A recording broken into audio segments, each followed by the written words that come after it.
अस्सलाम वालेकुम। Bharat group of school और जूनियर कॉलेज में आपका इस्तकबाल है। मैं आपकी मेजबिन मिस आज आपका उर्दू का लेक्चर लेने जा रही हूँ।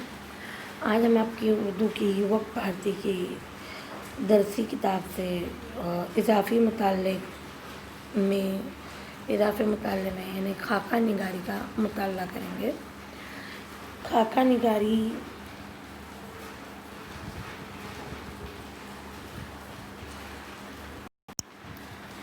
इजाफ़ी मुताले में हम पढ़ने जा रहे हैं खाका निगारी। खाका निगारी उर्दू की एक बाज़ाब्ता सन्फ़ है जिसका हम मुताला करने जा रहे हैं।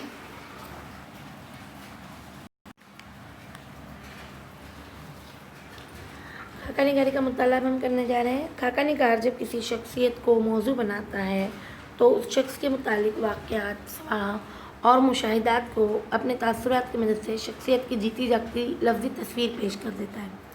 पढ़ने वाला उसे एक वक्त वाक़ये को तौर पर भी पढ़ता है और कहानी के तौर पर भी। खाके की इम्तियाज़ी खूबी है कि इसमें किसी शख्स की ज़ाहिरी और बातिनी कैफियत को खाका निगार अपने तासुरात के साथ दिलचस्प अंदाज में बयान करता है। खाका और सवाही मज़मून इस लिहाज से मुख्तलिफ है कि सिवा में मौजू बनने वाली शख्सियत के कारनामों की तफसील बयान की जाती है और मुसन्निफ़ से उसकी संद मांगी जा सकती है। इसके बरक्स खाके में किसी शख्स को देखने का मुसन्निफ़ का अंदाज़ और उसके ज़ाती तासुरात और क़यासात को अहमियत हासिल होती है। खाके के लिए मौजू की कोई कायद नहीं। खाका निगार अपने मुशाहिदे में आने वाले किसी भी शख्स का खाका लिख सकता है। उर्दू में ऐसे बेशुमार लोगों के खाके लिखे गए हैं जो समाज और अदब में मुमताज़ हैसियत के मालिक थे।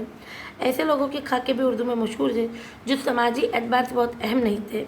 मसलन नाम देवमाली, आज अब्दुल हक और कुंदन चपरासी, रशीद अहमद सिद्दीकी। उर्दू में खाके की इब्तिदा नक़ूश मोहम्मद हुसैन की आज़ाद की आब हयात में मिलते हैं।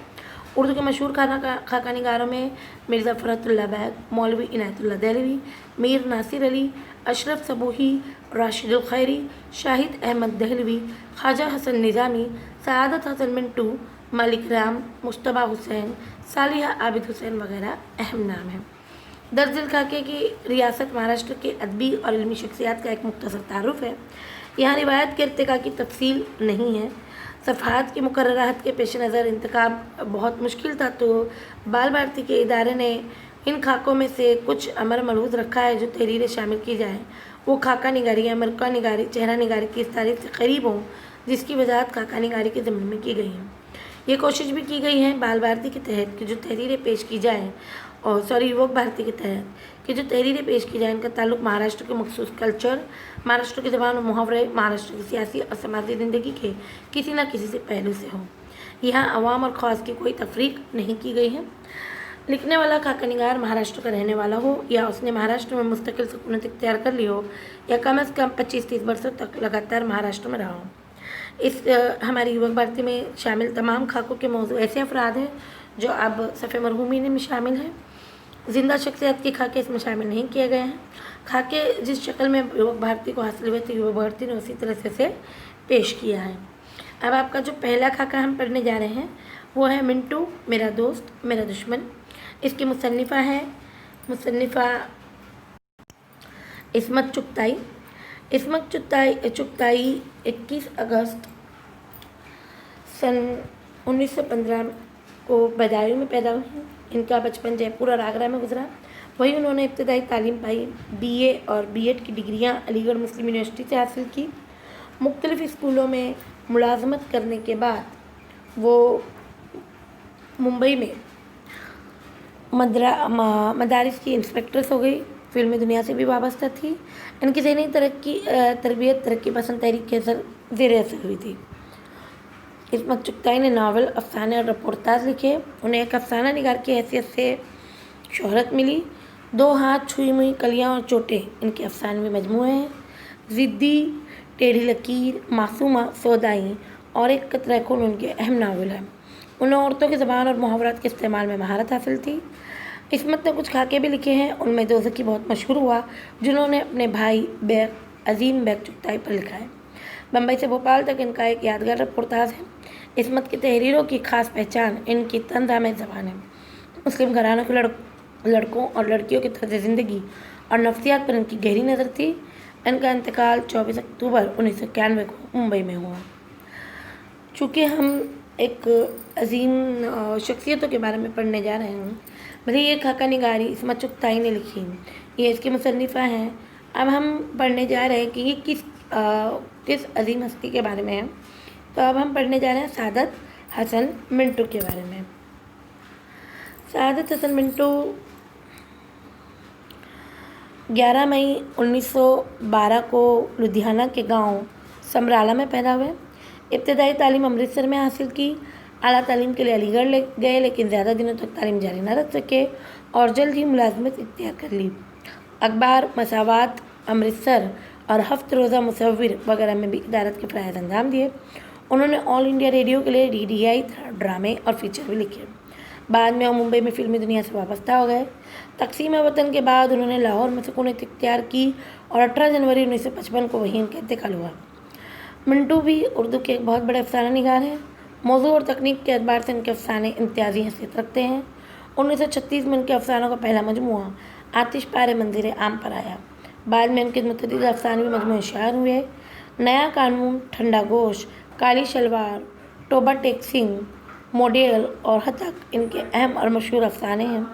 انہوں نے افسانوں کے علاوہ مضامین، خاکے اور کئی فلموں کے اسکرپٹ بھی لکھے۔ گنجے فرشتے ان کے خاکوں کا مجموعہ ہے۔ اب ہم بڑھتے ہیں آگے سبق کی طرف۔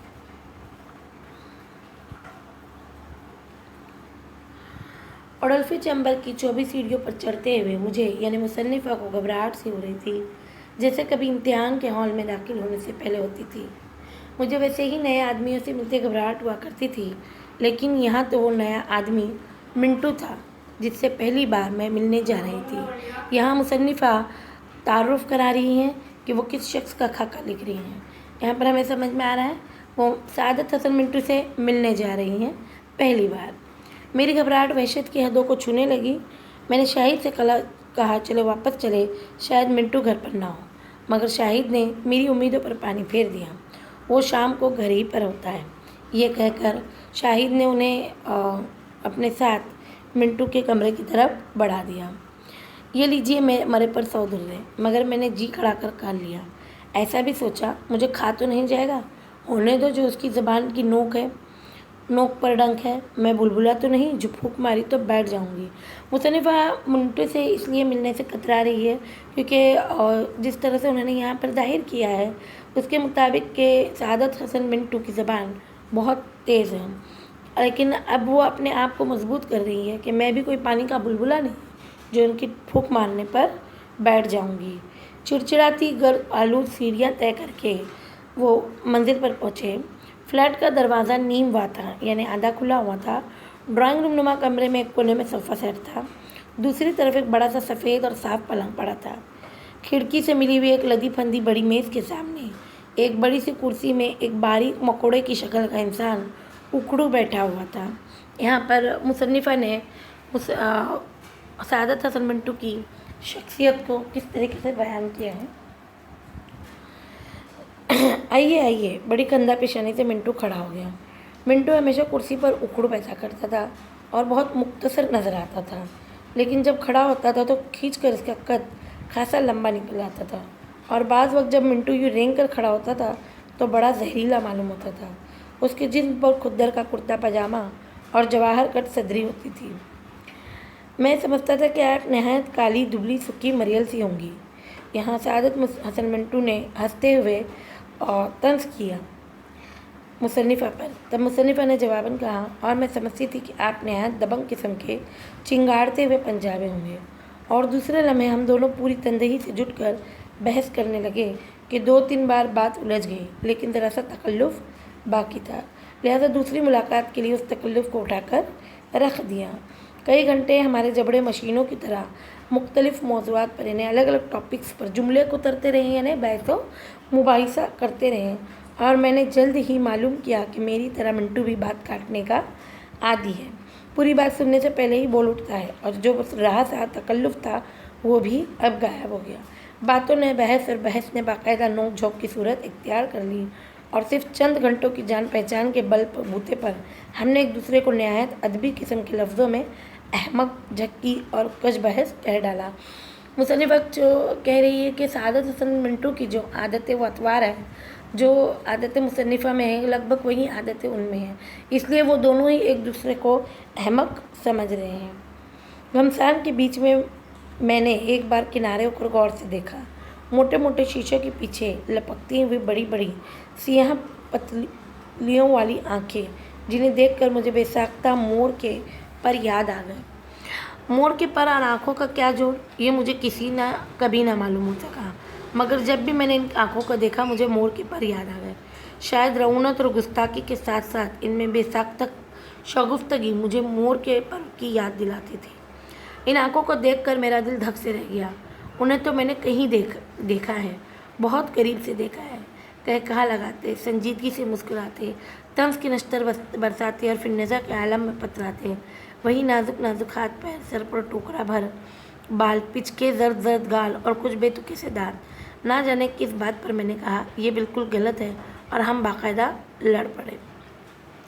मुसन्निफ़ा अपनी पहली मुलाकात का यहाँ पर नक्शा खींच रही हैं और बता रही है कि किस तरह वो अपनी पहली मुलाकात में ही सआदत हसन मिंटू के साथ बहस व मुबाहिसे में उलझ गई। चूँकि दोनों की आदत बात ना सुनने की और अपनी बात को अव्वलीन मकाम देने की आदत थी और दोनों ही बहुत ज़्यादा बहस व मुबाहिसे में मुब्तला हो गए। यहाँ पर इसी के साथ साथ में मुसन्निफ़ा ने जो है इनकी सआदत हसन मिंटू की आँखों पर गौर किया और उसके बारे में तबसरा यहाँ पर लिखा हुआ है। आप कुछ बहसी कर रही हैं, हिमाकत है ये, धांधली है इस्मत बहन। आप मुझे बहन क्यों कह रहे हैं? नहीं कहता, मेरे बारे में मेरे भाइयों के ख्यालात भी कुछ खुशगवार नहीं। ये आपको खांसी है, इसका इलाज क्यों नहीं करते? इलाज 3 साल हुए, डॉक्टर ने कहा था साल भर में मर जाओगे। तुम्हें टीबी है। साफ जाहिर है कि मैंने ना मर कर इनकी पेशन गोई को सच्चा साबित होना होने दी। इनसे तो मेस्मरिज्म और जादू करने वाले ज़्यादा अक्लमंद होते हैं। यही आपसे पहले एक बुज़ुर्ग फरमाया करते थे। कौन बुज़ुर्ग? मेरे भाई अजीम बेग 9 मिनट मिट्टी के नीचे आराम फरमा रहे हैं। थोड़ी देर हम अजीम बेग के फ़न पर बहस करते रहे। आए थे सिर्फ मुलाकात करने, लेकिन बातों में रात के 11 बज गए। अब यहाँ पर हम देख रहे हैं कि किस तरह मुसन्निफ़ा सआदत हसन मिंटू के साथ में जो है बहस मुबाहिसे में आगे बढ़ गई, बातें कर रही हैं और जो उनका डर था, जो खौफ था सआदत हसन मिंटू की ज़बान से, वो खौफ अब कहीं ज़ायल हो गया है और वो बहुत आराम से अपनी बात उनसे कह रही है। यहाँ पर उन्होंने अपने भाई का जिक्र किया है कि चूँकि उनके भाई भी बिल्कुल इसी तरह खांसी की बीमारी में थे और उन्होंने अपना इलाज ठीक से नहीं कराया, तो अब वो गुज़र गए हैं और उनकी भी बहस जो फ़न था, जो वो भी एक फ़नकार थे, उनकी भी अदब पर लोगों ने बहुत देर तक बहस की और बात करते करते मुलाकात के 11 बज गए। शाहिद जो हमारी झड़पे अलग थलग बैठे देख रहे थे, भूख से तंग आ चुके थे। मलाड़ पहुँचते पहुँचते 1 बज जाएगा, लिहाजा खाना खा ही लिया जाए। मिंटू ने मुझसे अलमारी से प्लेट और चमचे निकालने को कहा और ख़ुद होटल से रोटी लेने चला गया। ज़रा उस बरनी से अचार निकाल लीजिए। मिंटू ने तेज़ी से मेज़ पर खाना लगाया और कुर्सी पर उकड़ू बैठ गया। वही मेज़ जो दम भर पहले अदबी कारगुजारियों का मैदान बनी हुई थी, एकदम खाने की महज की खिदमत अंजाम देने लगी और बगैर किसी से पहले आप कहे हम लोगों ने खाना शुरू कर दिया, जैसे बरसों से इसी तरह खाने के आदी हों। चूँकि उन लोगों को बहुत ज़्यादा भूख लगी थी, तो यहाँ पर मुसन्निफ़ा एक नुक्ता बयान कर रही है कि अगर भूख लगी हो तो इंसान अपने जो तकल्लुफ़ात होते हैं उन्हें दरकिनार कर देते हैं। मिंटू फिल्मिस्तान में करीब करीब मुस्तकिल था। वो बड़ा खुश नज़र आता था। मदा सराय जिसकी ज़िंदगी का सहारा थी, उसे मिलनी थी कि उसकी फ़िल्म 8 दिन कामयाब न हुई। जान जाने कि वो फिल्मिस्तान छोड़कर अशोक कुमार के साथ बम्बई टाकीज़ चला गया। उसे अशोक कुमार बहुत पसंद थे। मुखर्जी ने न जाने उसे क्या कह दिया था कि वो एकदम उनके खिलाफ हो गया। बकवास है, मुखर्जी फ्रॉड है पक्का, वो तल्खी से कहता। मुखर्जी उस वक्त के एक बहुत बड़े डायरेक्टर थे और इस वक्त शायद मिंटू की उनके साथ कोई बहस मुबाहिसा हुआ था, जिसकी वजह से मुखर्जी के लिए वो तल्ख कलामी कर रहा था। बम्बई टॉकीज़ में जाकर उसने मुझे भी अपनी कंपनी में 1 साल के लिए सीनियर डिपार्टमेंट में काम दिलवाया और बहुत ही खुश हुआ। अब हम दोनों मिलकर कहानी लिखेंगे, तहलका मच जाएगा। मेरी और आपकी कहानी अशोक कुमार हीरो, बस फिर देखिएगा। मगर मिंटू की कहानी रह गई। मिंटू दिन भर अपने कमरे में बैठा अपनी कहानी को उधेड़-मुँह किया करता। कभी अंजाम को आगाज़ बनाकर लिखता, कभी आगाज़ को अंजाम बनाकर, कभी वश से शुरू करके आगाज़ पर ख़त्म करता और वश को अंजाम बना देता। बावजूद 1000 ऑपरेशनों के कहानी की कोई कुल अशोक कुमार को पसंद नहीं। मगर मिंटू ये कहता, आप गांगुली को नहीं समझती, मैं समझता हूँ, वो मेरी कहानी में ज़रूर काम करेगा। गांगुली जो है अशोक कुमार का सरनेम था, उनका हकीकी नाम का। और यहाँ पर मिंटू यही बता रहे हैं कि वो बहुत ही बारीकी से जो है फ़िल्मों का इंतखाब करते थे।